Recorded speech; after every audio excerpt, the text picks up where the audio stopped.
Hey guys, and today I will be going over the white hand missing file creepypasta on my walk home from school.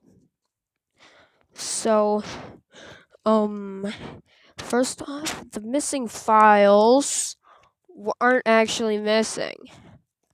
So, first of all, the white hand actually had animations that one of it had two attacks, brutal and fist.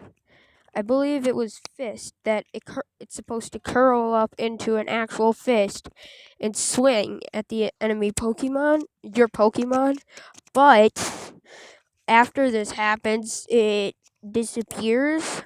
That's because it's a GIF file or .gif. If you know those moving pictures that you could find on the internet of lots of things, honestly, and it's just in a loop, like Five Nights at Freddy's jump scares. I found multiple gifs of those. Um, yeah. So the missing files is just because the Game Boy itself can't read the actual GIF files on this Pokemon. So that's why it disappears. And I thought because just explaining it would be a little bit short.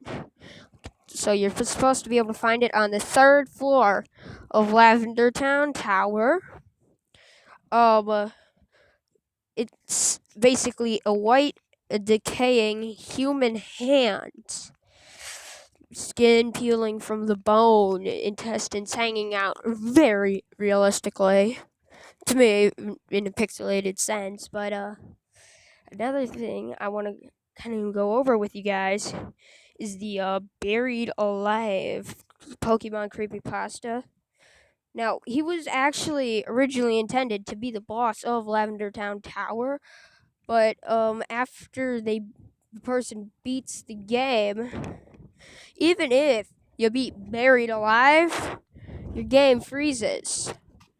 And if you lose against Buried Alive, as you all know, there's a screen with.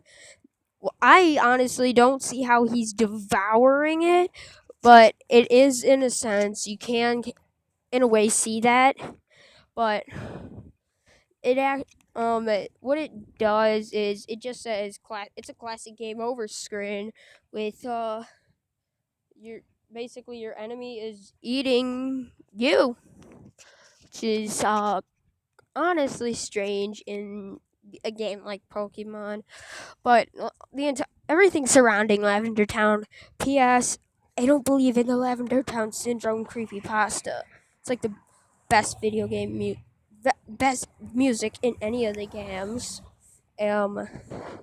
So Buried Alive. If you do lose, this screen was made by a unknown game writer, code maker, whatever you want to call them, and it downloads it to the very small amount of memory inside the Game Boy.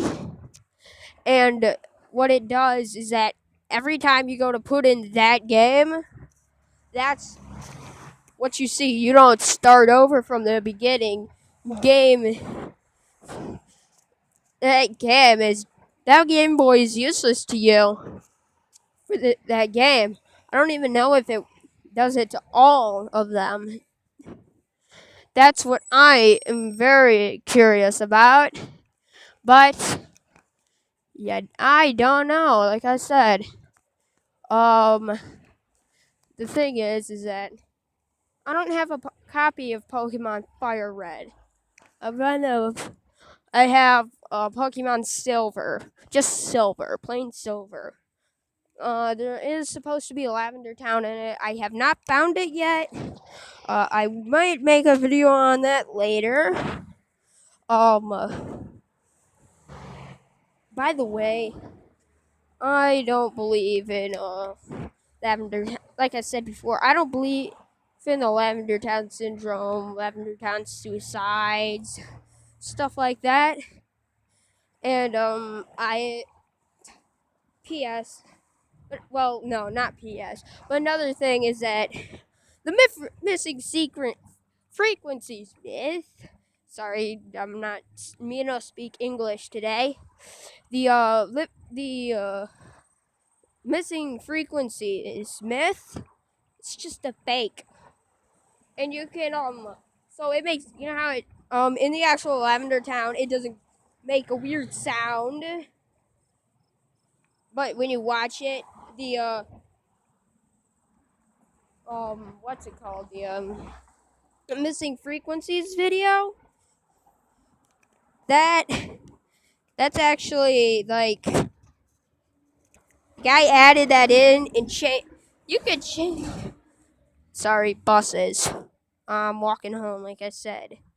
But like I was saying, the you can do anything to music, especially when you're going through it. You can change the music files on the actual thing. So, what I'm trying to say is that it's not real. Creepypasta's white hand should not be considered a creepypasta. It's a basic memory thing. It can't handle a GIF.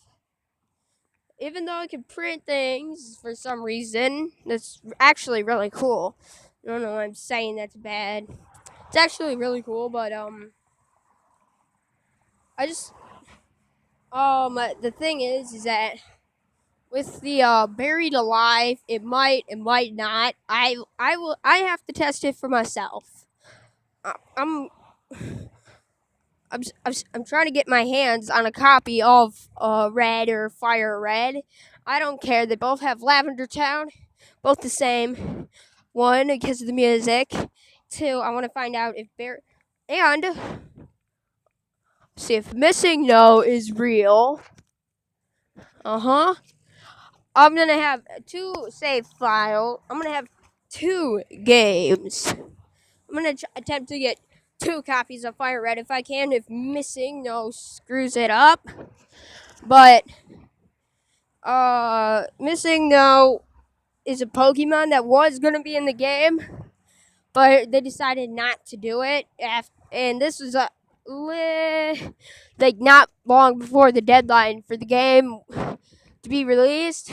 So what they did was that they got rid of the number and they turned it into. And because of that, it doesn't have an image. It's just like a block of data coding stuff. So, Missing No is real. It is an actual Pokemon. It's because you can always see some sort of flaw. I've watched a lot of things about Missing No. I've read about it. My friend has a copy of Red. I might ask him for his. But I don't want to. I don't want to screw up his game save. Because, as you know, if I win or lose against Buried Alive, game freezes. If you lose, the Game Boy is useless. So I am in a predicament. I'll see if he actually wants his Game Boy anymore.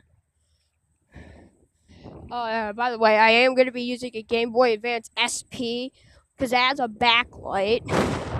So I can do this whenever I need to. And you guys will be able to see the screen.